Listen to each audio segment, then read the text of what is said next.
Hello everyone, welcome back to our YouTube channel. నేను మీ అనుష అండి. So ఈరోజైతే పూల్ మకానా తోటి క్యారమిల్ మకానా ఎలా చేయాలో చూపిస్తానండి నేను. సో ఫస్ట్ అయితే స్టవ్ ఆన్ చేసుకొని ప్యాన్ పెట్టుకొని అందులోకి ఒక 1 బౌల్ అయితే తీసుకున్నానండి మకానా నేను. మకానా అనేవి ఫస్ట్ అయితే మెత్తగా ఉంటాయండి. సో వాటిని మనం బాగా రోస్ట్ చేసుకోవాలనమాట. రోస్ట్ చేసుకుంటే మంచి టేస్ట్ వస్తాయి అవి.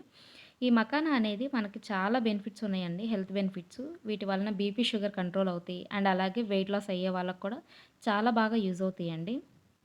సో డైలీ పిల్లలకి కొంచెం స్నాక్స్ కానీ అట్లా చేసి పెడితే చాలా బావుంటాయండి.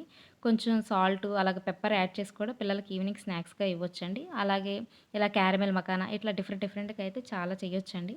సో నేనైతే మకానా రోస్ట్ చేసి పక్కన పెట్టేసుకున్నానండి. తర్వాత అదే ప్యాన్‌లోకి నేను ఒక 1 బౌల్ మళ్ళీ బెల్లం తీసుకున్నానండి. బెల్లం కొంచెం మెల్ట్ అవ్వడం కోసమని ఒక 2 టేబుల్ స్పూన్స్ వరకు వాటర్ అయితే యాడ్ చేశానండి. సో బెల్లం అంతా చక్కగా కరిగిపోతుంది. అది కరిగిపోయేటప్పుడు కొంచెం ఒక 2 టేబుల్ స్పూన్స్ ఘీ అయితే యాడ్ చేసుకున్నానండి నేను. ఘీ యాడ్ చేస్తే కూడా మంచి టేస్ట్ వస్తుందండి. సో అందుకోసమని యాడ్ చేసుకున్నాను.